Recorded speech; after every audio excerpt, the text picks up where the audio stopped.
the Fed really goes bankrupt, which it already is. It's just we're waiting for the results of that to manifest themselves. When the Fed goes bankrupt, all of its banks go bankrupt, and then every company that has dollars go bankrupt. The only companies that survive are the ones with a store of real money, of gold and silver, somewhere in a safe or in their accounts or whatever they hold gold and silver in, or any company that has real assets that it can trade for real money. But if they don't have any of that and they're just dependent on the inflationary dollar, they're going to lose everything, and then their assets will be sold off.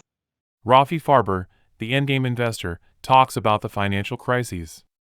In his latest interview, Farber mentions that Fed bankruptcy could cause economic challenges for banks, companies, and people, while companies with assets like gold could fare better. The Federal Reserve is expected to raise interest rates in September. However, economist Jim O'Neill says that central banks need to keep interest rates high for longer than expected to bring inflation under control. He believes that interest rates should be around 5% in most developed countries. If they don't, inflation could become entrenched and difficult to control. Farber believes that starting from 2020, the U.S. Federal Reserve, Fed, began printing more money, and other central banks worldwide have been following its lead. The Fed acts as a leader, guiding the others in adjusting interest rates and controlling money to maintain stability. In July, the U.S. Federal Reserve, the Bank of Canada, and the European Central Bank raised their policy rates slightly. However, they've indicated that any further changes will depend on the information they receive. The current interest rates are already at levels that could slow down the economy and decrease inflation. Let's watch snippets from Rafi Farber's interview, but before getting into the video, make sure to subscribe our channel and give this video a thumbs up. What's going to happen in the endgame is basically what's happening in Lebanon, but in the whole world, and instead of dollars, the dollars are going to be gold. So if everyone is holding dollars and those dollars are no longer worth anything, then the world needs a liquidity to trade with. It needs a money. And according to the Austrian School of Economics, liquidity is money. It's the same thing.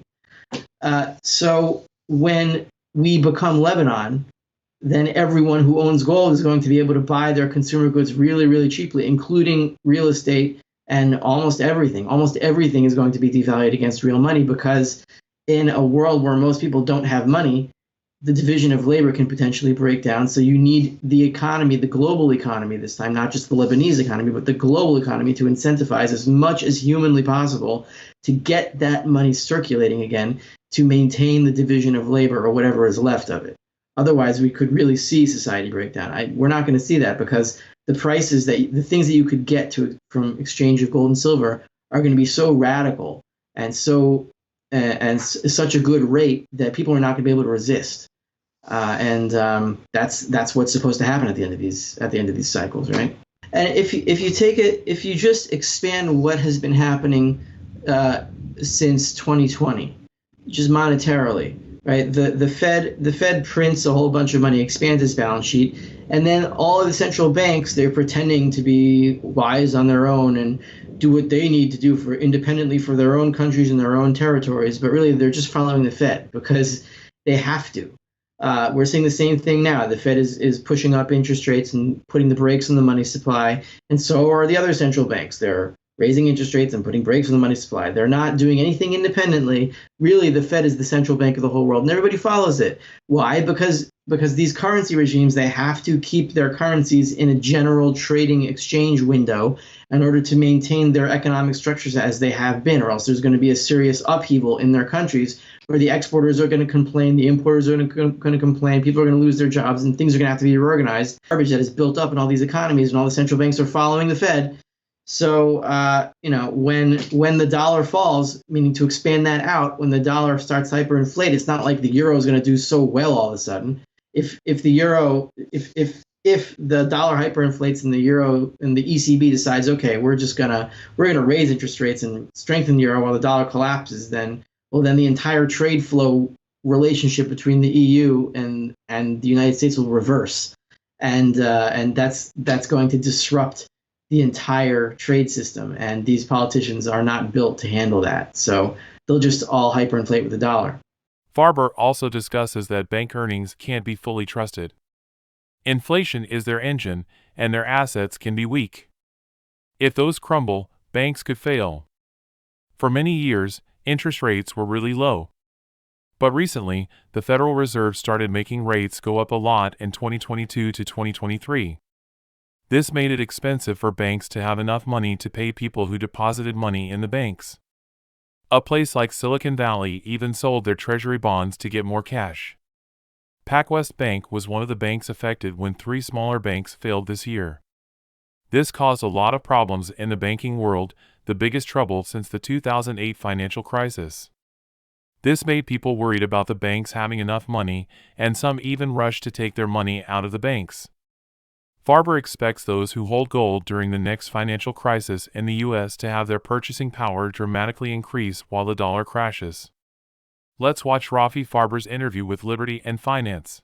So PacWest, if I'm remembering this correctly, I saw it out of the corner of my eye. I was following the stock price because that was the next bank to fail. So if I remember correctly, what happened with PacWest is they released their earnings, and it was like it blasted through expectations. It was a great thing, and then the stock price went way up, like 20% or something. And then it was either that day or the next day or 2 days later or some very, very short amount of time later where there was a press release they were being sold to the Bank of California.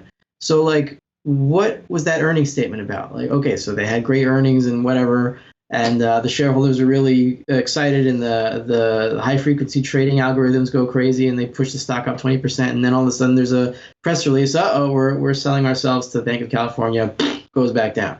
So what does that tell me? That tells me that you can't really trust any of these earnings statements from any of these banks. Why? Because they're the engines of inflation. That they make money through the inflationary process. So their earnings themselves are really nothing, because it's hard to even see what's going on behind the front end earnings statement, the two-dimensional. Okay, we earn this much in this sector, earn this much, and we have this much dollars now more. But like, they have all of these inflated assets on their balance sheet that could collapse at any time, which is why PacWest sold itself to Bank of California, because despite their amazing earnings, they couldn't survive alone. So but that's the thing with banks. We saw the same thing with Silicon Valley. Like, it was fine, and then one day there's a press release and it's zero. Okay, that's the nature of these inflationary engines. You can't trust what they actually have under the hood, because when you come, the most basic thing to keep in mind is these banks have no money. They have paper that they shuffle around.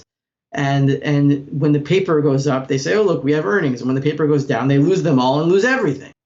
That's the nature of an inflationary system. It's all an illusion. What do you think about Farber's prediction that the next financial crisis in the U.S. will be caused by a Fed bankruptcy?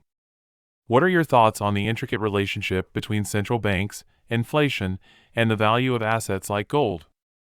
How do you perceive the role of interest rates in shaping economic landscapes? Share your insights in the comments below. That's all from us. If you like this video, please like, share, and subscribe to our channel, and click the bell icon to be notified when we release new videos. Currently, 95% of our viewers have not subscribed to our channel. Our next goal is to reach 2,000 subscribers.